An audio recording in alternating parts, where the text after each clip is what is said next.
Fala pessoal, sou o Raoni Oliveira, estamos aqui em mais um TagaCast, aquele podcast onde a gente gosta de bater aquele papo amistoso, amigável sobre comunicação, empresas, ideias, empreendimentos em geral, né?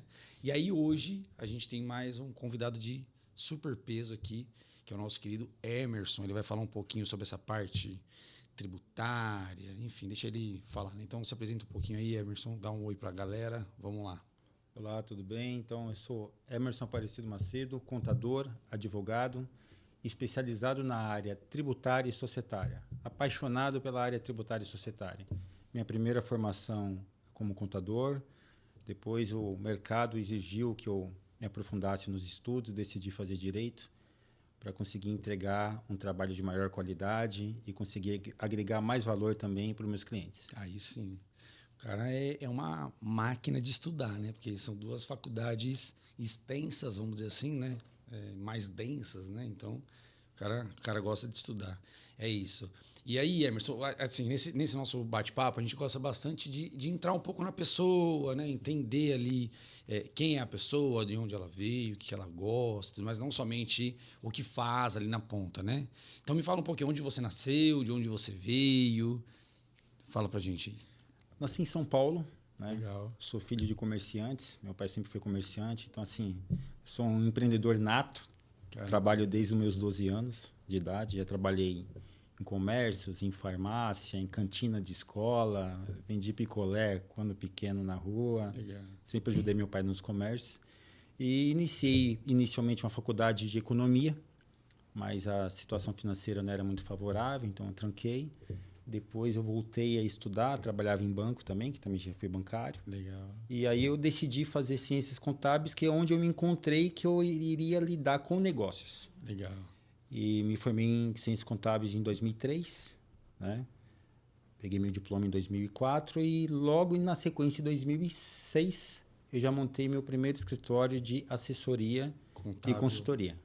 Totalmente contábil. Focado muito na parte contábil, aí entra toda a parte do escritório de contabilidade, né? A folha de pagamento, escrituração fiscal, abertura de empresa, né? Só que dentro da contabilidade eu me especializei na área tributária e societária, que seria justamente a parte de criação de empresas e também a parte fiscal tributária, que é onde a célula dentro do escritório, né? Que quando eu constituí a empresa foi sozinho.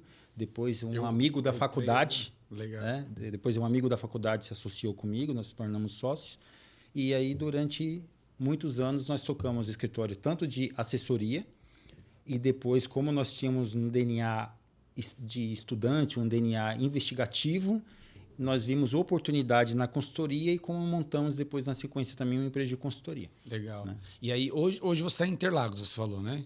Você sempre foi dessa área, tipo, daquela região? Por onde você passou, assim, em São Paulo? Você falou que é de São Paulo desde o... Nascido em São Paulo. Sim. Eu nasci em São Paulo, meus pais são mineiros. Legal. Né? Quando pequeno eu fui com eles, morei um tempo em Belo Horizonte, voltei para São Paulo depois, morei um tempo ali na Vila Santa Catarina, que é onde minha avó morava. Também perto de Jabaquara. Meu pai comprou um terreno também ali na região de Interlagos, próximo do Sesc de Interlagos. Cresci na região de Interlagos. Legal. Né?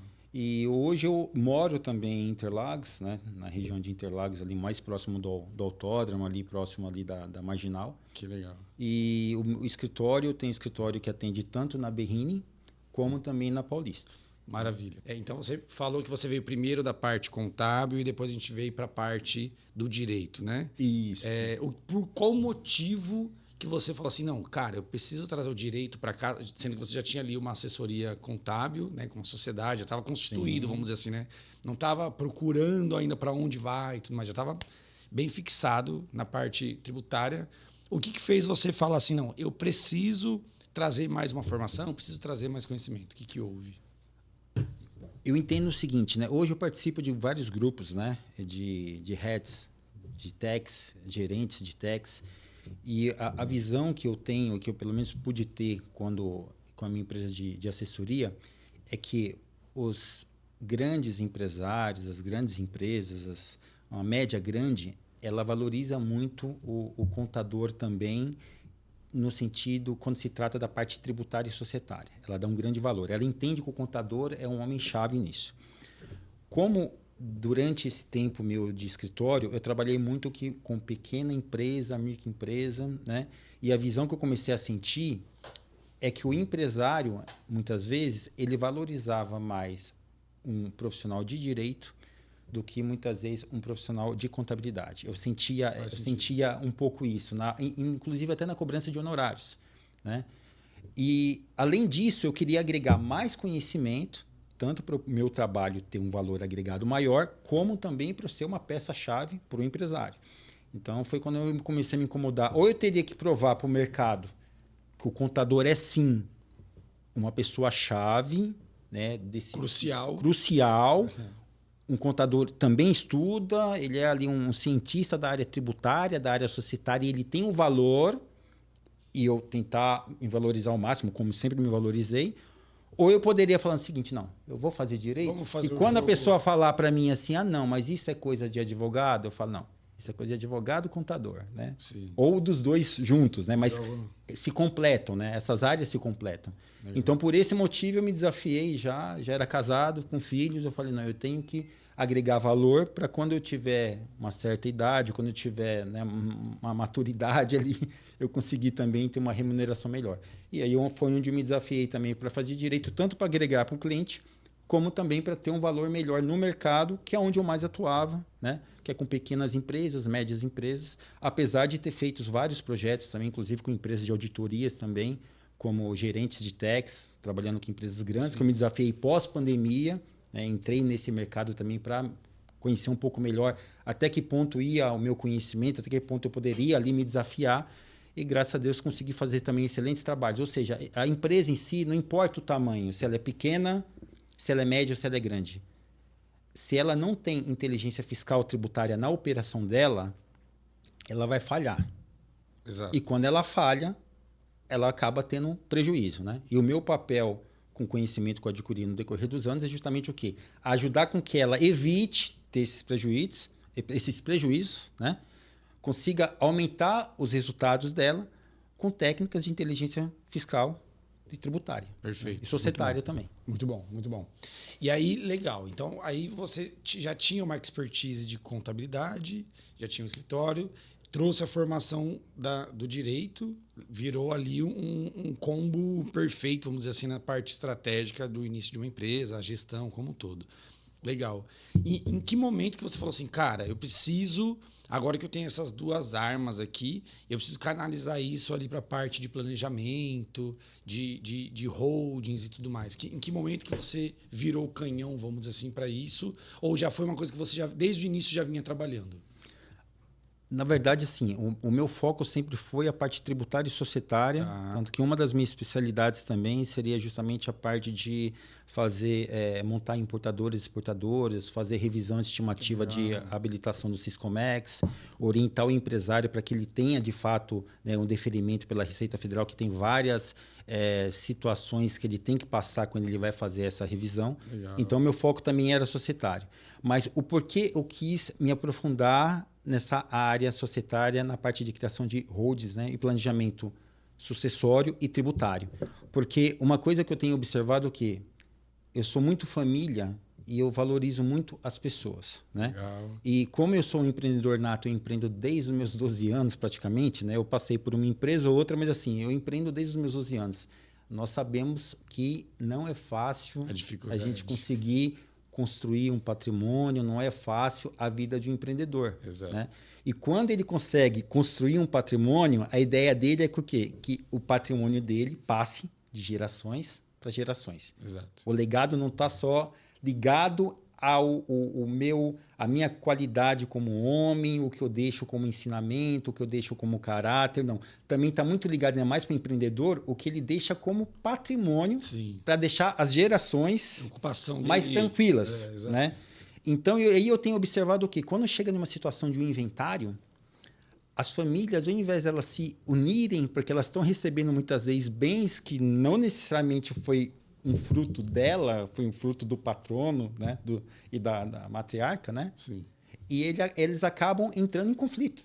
E por que eles entram em conflito? Porque eles estão brigando, muitas vezes, por um bem. Se você pegar uma situação que está trabalhando com um bem imóvel e o patrono deixou vários bens imóveis, a família ela começa a disputar em cima do que é melhor, do que tem mais valor e acaba... Agora, quando você trata com holding, a família não está mais herdando aquele imóvel. As peças, né? Ela pega uma cota participação de uma empresa e a proprietária desse patrimônio é a empresa. E muitas vezes, se o negócio ele já está bem administrado, o negócio ele já está bem gerido, ele já começa o quê? Ele já inicia colhendo os frutos já ganhando. Não tem daquele patrimônio que foi constituído lá atrás. Pancadaria de quem vai ficar com o quê. Não precisa, Exato. porque aí consegue deixar a família unida, Exato. fica um ambiente mais harmonioso e todo mundo, de fato, consegue colher os frutos de tudo que o patrono construiu muitas vezes, né? Que muitos falam com sangue, suor e muitas vezes lágrimas, que não é fácil. Muitas lágrimas, geralmente mais lágrimas que sangue e suor. E aí acaba, na verdade, então acaba sendo um trabalho um pouco social também, no sentido de assistir a família para que ela consiga administrar da melhor forma esse patrimônio e que passe de geração para geração sem conflito, sem briga e mantendo os negócios de pé e com isso mantendo os trabalhos, mantendo as empresas e que essa empresa ela perpetue de geração para geração. Essa maravilha, maravilha. Legal. A gente não vai aprofundar muito assim para não fazer uma coisa tão técnica, né? Porque até para mim é quase que uma satisfação esse papo aqui, vamos dizer assim, porque eu não entendo nada de holding, não entendo nada de planejamento sucessório. Então é importante que eu vou fazer algumas perguntas que eu vou representar. Você que está em casa aí, que não entende nada, fique em paz que eu tô aqui para te defender e eu vou fazer as perguntas cabais para que nós consigamos sair daqui minimamente entendendo quem é o quê, para que serve, quem que precisa ou não disso tudo, né? Inclusive, tem até uma ideia que a gente fala bastante aqui, sempre nos bastidores, de fazer um podcast com isso aí, né? Sim. Sobre coisa que a gente não entende nada, trazer aí um astronauta. E hoje o Emerson é quase um astronauta para mim aqui, porque eu não entendo nada, literalmente, de planejamento, né? Você falou ali sobre holding, né? O que é? Vamos não sem aprofundar muito, mas tenta falar da forma mais simples aí, né? Sim. Mas o que é uma holding, né? Para que ela serve? Como elas se reproduzem? Como elas se alimentam, né? Como o Globo Repórter falaria lá, né? Sim. Mas o que é uma holding? Holding ela vem de um termo chamado to hold, certo? Né? Que seria assegurar, controlar, né? E justamente o quê? São empresas que são criadas para administrar outras empresas ou para administrar um patrimônio. Certo. Então, ela está muito ligada também a uma parte ali de governança corporativa, né? Então, onde você também acaba trabalhando a sucessão familiar, a sucessão, né, da gestão de um negócio e também automaticamente a administração desses negócios que foram criados. Então, ela pode ser criada tanto para ela ser sócia de outras empresas, e ela ser uma empresa ali mãe, sócia, né? Ela administra essas outras empresas. Legal. Como ela pode ser criada também para administrar bens patrimoniais. Específicos, né? Ali. Então, ela é criada, ela administra os imóveis. Inclusive, quando ela passa a ser a proprietária e ela administra esses imóveis, tem vários benefícios fiscais que muda totalmente o jogo do que você tributar um imóvel que é alocado como uma pessoa física. Legal. E se você tributar um imóvel que ele é alocado como uma pessoa jurídica. Dá uma ideia de... Desculpa te jogar nessa fogueira aí, mas dá uma ideia de número. Tipo, você tem essa porcentagem, por exemplo? Porcentagem... Vou falar para você antes reforma tributária. Tá, legal. E pós-reforma tributária que o jogo está começando a mudar e é onde vai ficar ainda uma diferença muitas vezes até maior. Tá. Né? Hoje, se você pegar, por exemplo, você tem um imóvel locado, vou imaginar que você tem um imóvel locado de R$10.000. Tá. Esse imóvel locado de R$10.000, você acaba entrando ali em uma faixa de imposto de 27,5%. Tá. Se você tiver esse imóvel locado na pessoa física, 27,5%. Se você locar ele na pessoa jurídica, 11,33%. O jurídico seria através do holding? Através da holding. Então seria 11 ponto quanto? 33%. Uma economia de mais de 50%. Então, exemplo, um aluguel que seria R$10.000 é isso, né? Isso. Um aluguel de R$10.000, eu colocaria no bolso ali 7.500, 7.200 e alguma coisinha, né? 2.000... É isso, 27%. E você pegar 2.700 menos 10.000 ali, isso. Você está falando exatamente o quê? 7.300. 7.300. Então, de um imóvel de 10.000, que eu colocaria 7.300 no bolso, se eu trago para uma holding, eu coloco 8.800. Isso. Exatamente. Rasgadamente. Aí não, Rasgadamente. não fiz a matemática. Você tem os custos operacionais com contabilidade, com assessoria contábil, tudo que muitas vezes vai diminuir um pouco isso, né? Mas assim, nós estamos trabalhando com um valor de 10 mil. Tá. Você crescendo esse valor para 20 mil, 30 mil, 50 mil, 100 mil, automaticamente essa proporção vai mudar bastante. Tá. É lógico, nós não vamos aprofundar muito na parte técnica, né? Tá, Quanto maior a receita, aí eu tenho algumas regras, essa empresa ela sendo optante pelo lucro presumido, que quanto maior a receita, pode ser que eu tenha um adicional de R, aí esse valor que eu estou te falando de 11,33, ele vai chegar mais ou menos ali uns 14,53. Ainda está maravilhoso. Mas de qualquer forma quase a 50%. Metade ainda. Quase a metade, né? Legal. E pós-reforma tributária, a pessoa física ela vai passar a ser mais penalizada. Além dos 27,5%, ela vai pagar aproximadamente ali uns 7,95% a mais, que vai representar o IBS e o CBS. Então vai ter algumas regras, mais técnicas também, que eu não preciso aprofundar agora aqui com você. Tá? Eu mesmo já vou bugar, já. Se entrar, eu mesmo já vou ficar no caminho. Mas ela caindo dentro dessas regras, ela vai ter que pagar IBS e CBS. Tá. Ou seja, de 27,5%, tinha falado, de 27,5% mais 7 e pouco, vai para quase 35%. Exatamente isso. E ainda tem uma questão, né? Quando você loca um imóvel para uma pessoa jurídica, depende do regime de tributação dela, ela tem como se creditar dos impostos referente àquela locação. Tá. Se você loca como uma pessoa física, nas regras atuais, ela não pode se creditar, por exemplo, do PIS e COFINS. Então, acaba sendo até um diferencial do mercado, você acaba se tornando também até mais competitivo também na locação, entendeu?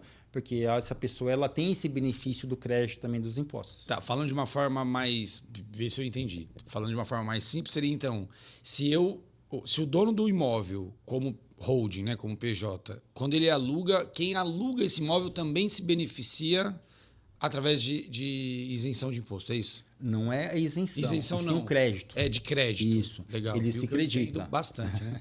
Ele se acredita do PIS e da COFINS. Maravilha. Hoje. Então, tem vantagem fiscal. Quem aluga através de empresa... Tem uma vantagem fiscal também. Perfeito. Você, o proprietário, se torna mais competitivo. Interessante para o Eu sou uma empresa do lucro real. Tá. Eu tenho uma opção em um imóvel, por exemplo, comercial. Eu sei que eu sou lucro real. Tá. E aí eu vou locar esse imóvel comercial e eu tenho você que é uma pessoa física e eu tenho a pessoa jurídica. Os dois estão me oferecendo um imóvel dentro dos mesmos padrões, mesmo valor de aluguel. O mesmo valor.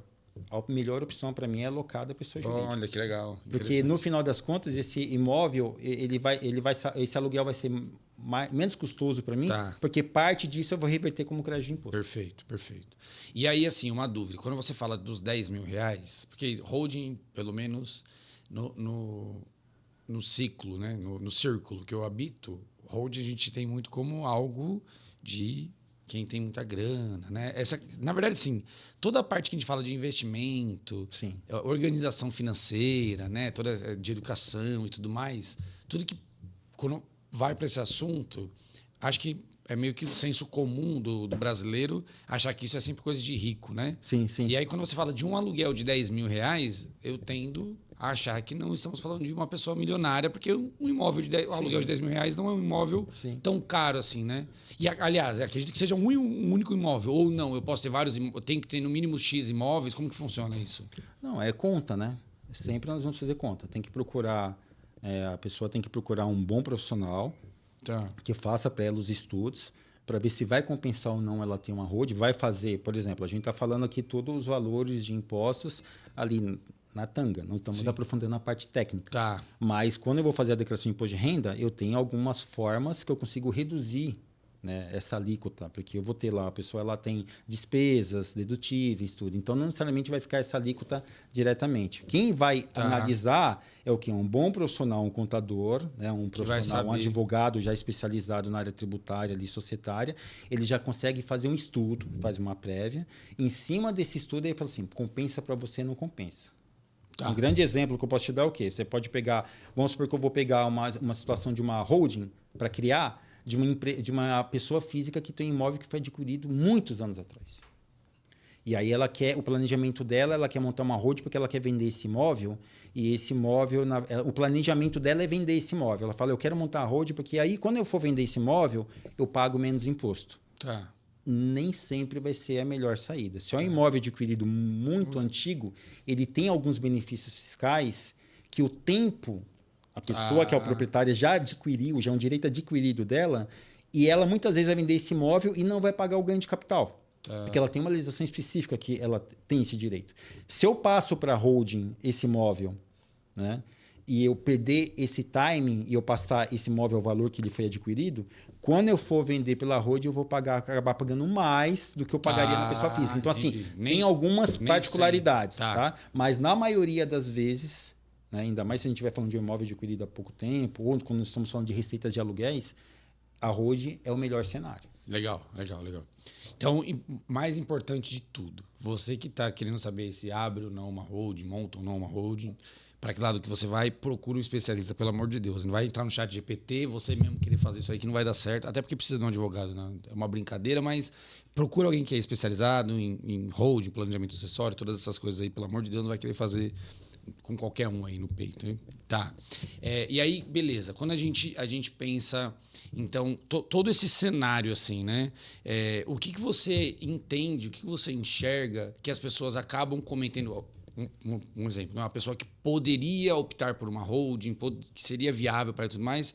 Eu já falei aqui de tentar fazer sozinho, por exemplo. Sim. Mas tem outros erros que as pessoas cometem ou tentar abrir uma holding ou não abrir uma holding, por exemplo, entende? Tipo assim, quando elas abrem, tem erros que elas cometem, ou em deixar de abrir, quais são os erros que elas cometem também, o que elas deixam de ganhar, você consegue trazer um pouco mais... Eu acho que um exemplo, né, já foi dado, é justamente esse. A pessoa, às vezes, se ela não contratar uma pessoa que entenda o jogo, sim, né, ela acaba, às vezes, fazendo uma operação que não foi benéfica para ela. Por exemplo, igual eu falei, pega um imóvel que foi adquirido há muitos anos atrás, que já tinha isenção, e o planejamento dela é vender, e ela passa esse imóvel para uma holding para vender, e ela perde esse benefício. Esse é um erro. Ou seja, um profissional que entenda de como funciona o jogo, entenda da legislação, saiba fazer a devida conta, não vai deixar ela cair nessa armadilha. Sim, perfeito. Certo? E um outro ponto onde as pessoas erram é o quê? Às vezes acham, não, holding é só para multimilionário. Sim. Certo? Né? Para bilionário, não. Holding não é para multimilionário e para bilionário. Holding é para pessoas que têm um patrimônio, que tenham uma receita, por exemplo, de aluguel daquele patrimônio, que já é considerável ali, que ela já tem uma tributação que ela pode ser beneficiada, ou que ela também já queira fazer um planejamento sucessório, né? Ela pode fazer ela pode incluir numa holding todas as cláusulas de reservas, de garantia dela, como se fosse também um inventário, né? E com isso ela consegue administrar e fazer um planejamento sucessório sem ter nenhum tipo de problema e tendo uma economia também tributária, né? E ficando mais tranquila no sentido, muitas vezes, um dia que ela vier a falhar, né? A faltar, não é falhar, não, a faltar, os herdeiros em si, eles já entram naquela questão que a gente está falando, né? Não vão brigar necessariamente pelo patrimônio, e às vezes uma coisa que é para ser bênção na família vira ali um problema de conflito. O Gugu, que até hoje o povo está se matando ainda e não resolveu o que vai fazer, né? Acabam tendo problemas, né? Tem situações que tem um problema que muitas vezes, por exemplo, foi criada e entra um conflito ali, por exemplo, igual da família, né? Também do Gugu Liberato, nesse sentido de conflito ali de quem é dono, quem não é dono, né? E tem situações, por exemplo, você pegar igual o próprio Silvio Santos também, o grupo Silvio Santos, já tinha tudo planejado. Já está tudo prontinho. Entendeu? Não tem nenhum tipo de problema, não tem nenhum tipo de conflito, entendeu? Já foi tudo construído pensando na sucessão. E a sucessão não é só patrimonial, tá? A sucessão também, a holding, ela vai determinar o quê? Ela tem regras, ela tem acordo de sócios, ela tem protocolos de família, que muitas vezes cada um tem a sua particularidade. Ele vai trabalhar regras ali entre os sócios, e ele trabalha muito ali nos valores mesmo que tem ali da família, né, nesse sentido, e ele faz essa regra para que essa família continue unida, os negócios continuem prosperando, né, e continue tudo funcionando, mesmo o patrono não pertencendo mais ali à administração. Por quê? Porque ao invés de entrar uma pessoa que ela não tem uma capacidade técnica, uma capacidade para administrar o negócio ou para conduzir uma área, ele vai no mercado, busca uma pessoa que é capaz e os sócios continuam colhendo os frutos. Ou seja, a empresa deu lucro, distribuir lucro. É literalmente uma empresa que permanece viva, é uma empresa que se mantém operando, ativa e tudo mais, e faz total sentido de fato, né? Sim. E o exemplo que você deu do Silvio Santos, e aí mais uma vez, não precisa ser milionário para fazer isso aí, é só se organizar, né? Sim. Foi muito interessante nesse aspecto, porque, de fato, óbvio que deve ter briga interna entre elas, né? Tipo, são diversas irmãs, tipo, acho que são umas 6 pessoas ao todo, né? Tem um monte de filha, e a esposa e tudo mais, né? É óbvio que tem a briga e tudo mais, mas aparenta, pelo menos, que seja uma coisa muito, muito bem organizada, pelo menos. Parece que a transição foi muito, muito, muito leve. Então, de certa forma, eu acho que o planejamento sucessório, de fato, ele deve trazer uma paz familiar, que é o que você falou lá no início, que é quase que um trabalho social, vamos dizer assim, né? Muito, muito legal isso aí, muito interessante. Me lembra muito aquela questão do seguro de vida, né? Sim. Eu tenho essa parte de corretagem de seguros e eu vejo muita gente falando sempre isso, né? Que o quanto um seguro de vida, às vezes bobinho, pode ajudar naquele momento, né? Tipo, do próprio rito ali, né? Da perda doente ali, né? Então, tipo... enterro, essas coisas bobinhas ali na ponta de uma forma muito rápida, né? E isso é um exemplo desse tamanho, perto de um patrimônio de milhões, ou que seja qualquer tipo de patrimônio. Então, é muito legal. Então, procure aí um advogado especializado nessa parte. Se precisar, eu tenho contato de um. Estou brincando, mas temos aqui o Emerson, especializadíssimo sobre isso. Legal. E aí a gente entra também falando um pouco da parte tributária, né? Você falou bastante sobre a diferença do PJ e do PF e tudo mais. Tem mais alguns ganchos que tem ali a diferença. Não somente, por exemplo, quando tem uma holding, né? Vamos pensar assim, na venda do imóvel, né? Quando eu passo ali, quando tem o planejamento sucessório, toda essa parte, eu sinto muito que é meio que o final, né? Vamos dizer assim, nas transições tem várias vantagens. E com o carro andando ali, enquanto, vamos dizer, hoje, vamos supor que eu tenho hoje 36 anos, vamos supor que hoje eu queira fazer uma holding, não estou nem pensando em vender, eu tenho vantagens hoje já ou não? É uma coisa que a holding está mais ligada ao planejamento sucessório. Como que é ela no planejamento tributário? Tem. Você tem total vantagem em qual sentido? Você já começa a acumular patrimônio diretamente na holding. Então, ao invés de você ter um patrimônio e você depois, na verdade, passar para essa holding, você já pode montar uma holding com o objetivo dessa holding adquirir patrimônio e você passa a acumular esse patrimônio na holding. Então, vou imaginar, você não sabia, você comprou um imóvel na pessoa física, que era o investimento para alocar, e está pagando lá 27,5%. Se você tivesse conhecimento da holding, você já teria montado a holding, integralizado esse valor na holding que você queria comprar esse imóvel para alocar, comprado esse imóvel através da holding e locado pela holding. Depende do tempo que você tiver com esse imóvel locado, a economia tributária que você teve pagando os impostos através da holding, às vezes você já poderia estar comprando um segundo imóvel. Legal. Ou seja, então, assim, ela como planejamento tributário, ela é uma ferramenta excelente. Tá. Né? Uma ferramenta excelente. E uma coisa muito interessante, tá? Quando o pessoal fala muito ali, a holding, ela blinda o patrimônio, né? Tem que tomar um pouco de cuidado quando fala de blindagem, mas ela blinda em qual sentido? Vou te dar um exemplo. Eu tenho uma empresa que ela trabalha com, por exemplo, um mercado e eu tenho uma construtora. Você concorda que o risco meu de um mercado ele é muito menor de uma construtora? Sim. Muito. Mercado, você diz mercado mesmo, supermercado. Um supermercado. Legal, né? legal, mercado médio, grande. Tá. Eu tenho uma construtora que faz construções pequenas e grandes. Total.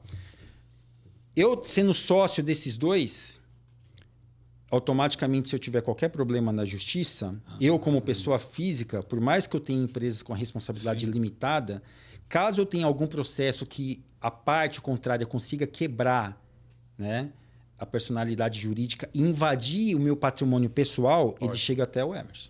Legal. Ok? Mas vamos imaginar que eu tenho uma holding e também que ela administra os meus imóveis. Legal. Ok? Essa holding, ela não tem nada a ver o Emerson. Diretamente com o Emerson, que é um patrimônio à parte. Ela tá fazendo a vida dela à parte. Quando vai fazer essa quebra, por exemplo, já fica tudo mais difícil. Até porque o risco que essa empresa tinha, ela teve capital integralizado, ela tem o risco dela, está funcionando. Essa aqui também tem um capital integralizado, tem o risco dela, está funcionando. Eu consigo dividir as operações. Maravilha. E que, desde que não tenha nenhuma confusão patrimonial, é lógico, entre as empresas, sim, eu consigo me defender de uma forma muito mais segura e evitar que invadam o meu patrimônio da holding. Interessantíssimo, interessantíssimo. Então, dá para entender que a holding, ela de fato é um mecanismo, vamos dizer assim, uma ferramenta, desde que vale a pena, como você falou lá no início, sim, desde que vale a pena, né, operacionalmente falando ali, e para o momento de vida da pessoa e quais são os... Entendi bem isso aí, acredito que as pessoas também tenham entendido. Se não entendeu, manda depois aí que o Emerson entra lá e responde as dúvidas.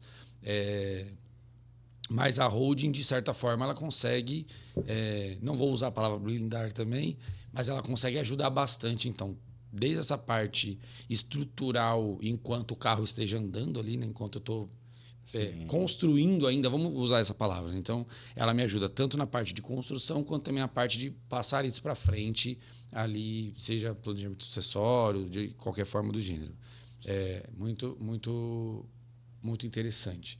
E que também acho que precisa ficar muito claro que é uma coisa que, mais uma vez, né, a nossa mentalidade sempre nos leva a acreditar que ela é muito aliada da galera que já tem muito recurso, e não necessariamente precisa ser dessa forma. Ela pode ajudar, enfim, todos os níveis, né? Sim. Maravilha. Agora, uma dúvida. As pessoas que querem ter acesso à holding, como que funciona isso com o mercado imobiliário? Como que você vê o mercado imobiliário trabalhando essa parte? Porque eu entendo que ela está sempre muito ligada, né? Não muito ligada, mas eu sempre vejo a holding muito como essa questão de administração de imóveis, né? Sim. Eu falo isso porque eu tenho essa parte de seguros, né, como eu falei, e eu vejo muitas pessoas quando falam de CNPJ, eu tenho um CNPJ e tudo mais, sempre tem essa questão de, eu não tenho empresa, mas eu tenho uma holding, tenho um CNPJ que administra meus imóveis e tudo mais. Como que isso é tratado dentro do mercado imobiliário? Os corretores de imóveis mesmo, eles também atuam com essa questão de holding? Como que funciona esse relacionamento? Eu tenho conversado com alguns corretores de imóveis justamente em cima de algumas oportunidades, né? Até para desconhecerem também o trabalho, né? Seguirem a gente, conhecer um pouquinho das oportunidades que o conhecimento dessa área pode trazer, né, para eles, e o quanto eles podem se diferenciar quando eles agregam valor para um cliente, né? Então, se eu mesmo eu não conheço nada de holding, você não conhece nada, por exemplo, você vai procurar um corretor para fazer um investimento e você fala que você quer alocar. Olha só que diferença. Se um corretor ele chega, ele já tem algum parceiro, alguém para indicar, e ele fala para você, para que você quer imóvel? Para investimento. Você já conhece como funciona a holding? E ele te passar pelo menos uma prévia e falar para você procurar um especialista, ali de partida ele já está te dando uma consultoria que muitas vezes pode gerar para você uma economia gigantesca. Legal. Um planejamento, ele já te ajuda no planejamento. E isso faz com que você gere mais conexão, ele passa mais credibilidade e vira um diferencial para ele.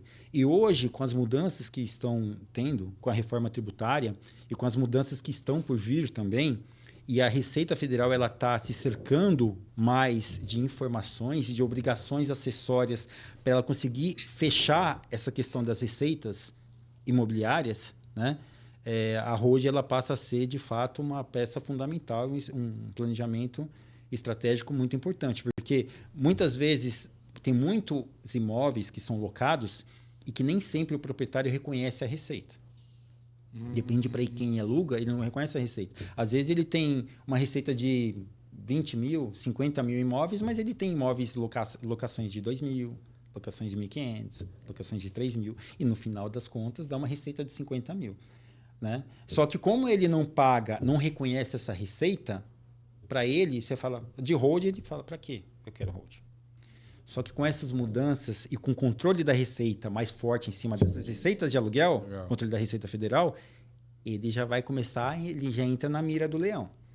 Ele entrando na mira do leão, ele tem duas saídas. Ou ele se planeja para pagar o correto dentro da lei e está mais tranquilo, não colocar o patrimônio dele em risco. Legal. Ou ele continua se arriscando e fazendo da forma errada, omitindo a receita, porém, ele não pode esquecer que a receita está mais eficiente. E se ela está mais eficiente, a chance dele ser prejudicado e dele colocar o patrimônio dele em risco é muito grande. Legal. Entendeu?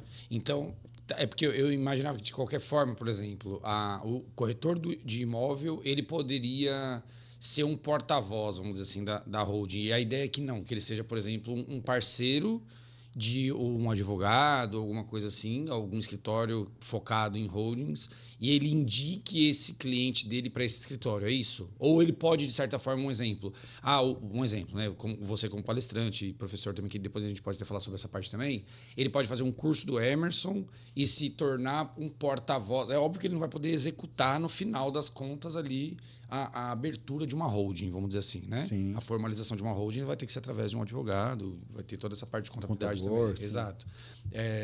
Mas o corretor, você enxerga ele como ele podendo ser a pessoa que vai sentar com o cliente do imóvel ali e vai explicar essa questão da holding? Ou você acha que é sempre melhor ele jogar como um parceiro, vamos chamar assim, de alguém que abra essa holding e explique essa holding pro cliente? O que você acha? Eu acho que ele tem que ter o conhecimento para ele abrir a visão do cliente dele, passar esse insight e ele mostrar que ele conhece do mercado dele. Muitas vezes ele não sabe fazer, ele não sabe se aprofundar, ele não tem um conhecimento técnico. Sim. Mas ele consegue passar para o cliente dele uma visão e falar assim, você está pensando em investir? Abre o olho. Você já estudou essa possibilidade? Isso pode agregar muito valor para você. E automaticamente ele tendo bons advogados também ali na rede de contato dele, porque aí ele acaba tirando o cliente também de furada, no sentido, às vezes, de contratar alguém que não necessariamente é especialista e não vai entregar um trabalho de qualidade. E muitas vezes, ao invés de ser benéfico, acaba sendo maléfico, problema, por exemplo. Acaba sendo um problema. Ou ele fala isso pro cliente, ou o cliente fala, eu tenho um primo que é advogado e vai lá, não é de repente ele faz isso para mim, né? Quem sabe ele faz. E às vezes esse primo ele é um bom advogado, só que ele é um bom advogado na área criminal.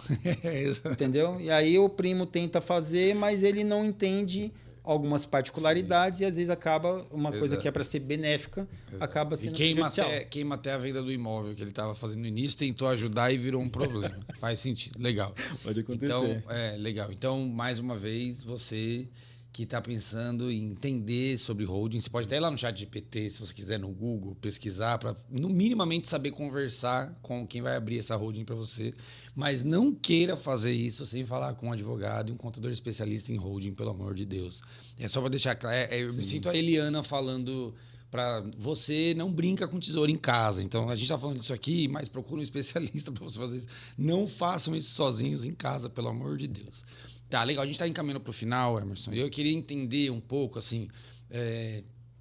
Aliás, eu queria entender, não. Eu queria que você falasse para as pessoas como que elas podem te achar, questão de redes sociais, essas coisas assim, né? Essa... Ajuda a galera aí a te achar. Ok. Nós temos o Beabá Tributário também, que é um canal que nós desenvolvemos com o objetivo é levar conhecimento tributário, societário, né? Temos algumas postagens lá, vamos colocar mais conteúdos ricos para vocês, né? E também nós temos a Macedo e Bocardo, advogados, tá? Você também vai encontrar como @Macedo e Bocardo, estamos no Instagram, também estamos fazendo outras redes sociais também. E será um prazer ter vocês lá nos seguindo, acompanhando um pouco nossos conteúdos, né? A ideia é sempre alimentar vocês de muito conteúdo rico, porque o objetivo nosso como profissional, o objetivo meu como profissional, é levar conhecimento para vocês. Se vocês se interessarem em conhecer um pouco mais da gente, ótimo. Mas pelo menos de vocês terem insights que vai agregar para a vida de vocês, para a família de vocês e que a justiça tributária prevaleça. O que é a justiça tributária? Eu não devo pagar nem mais, nem menos. Eu tenho que pagar o justo. E como eu consigo pagar o justo? Eu consigo pagar o justo quando eu consigo me aproveitar das oportunidades, da inteligência tributária e societária que tem disponível e que eu só encontro quando eu procuro e eu faço parcerias com bons profissionais. Né? Muito bom. Estamos à disposição de todos aí. Muito bom, muito bom. E aí, ou seja, se você quer ser seja um parceiro ou, sei lá, abrir a sua holding, então é @beaba, Vamos soletrar esse Beabá, porque ele é confuso, né? É Beabá tributário. Beabá tributário. Né? Não, mas ele é B-E-A-B-A, não é isso? É Beabá. É B-E-A-B-A. B-A, é isso. Então Beabá é tributário. B-E-A-B-A tributário. Isso. Certo? E tem @ Macedo e Bocardo também. Isso. Então, em ambos você acha o telefone do Emerson, da equipe toda lá. Então, se você quer ser um parceiro ou, né, quer abrir a sua holding, lá no Instagram você consegue achar as informações deles e aí você consegue entrar em contato, marca ali um papo, eles vão te ajudar. Ou se você tiver o seu advogado especialista também, pode ser. Mas eu acho que é isso. Então, quero agradecer a sua paciência, primeiramente, a presença, a paciência, né? o carisma em ter todo esse carinho e essa leveza em me explicar, primeiramente, todas essas coisas. É praticamente uma aula. A gente pode subir isso aí, arrasta para cima aí para acessar essa aula aqui. A gente pode subir dessa forma aí depois. É uma brincadeira, mas é praticamente um curso que ele deu aqui hoje. É normal, né? Para palestrante e professor, qualquer informação é sempre uma aula, né? Nunca é uma informação jogada. Então, eu quero agradecer a sua paciência, seu carisma em vir até aqui, bater esse papo com a gente. E segue a gente aí no YouTube, no Instagram, Tagarela Studios, né? @Tagarela Studios. E vamos para mais papos. Em breve, outras pessoas tão interessantes assim quanto o Emerson. E é isso. Muito obrigado. Até a próxima. Até Valeu. a próxima. Tchau, tchau.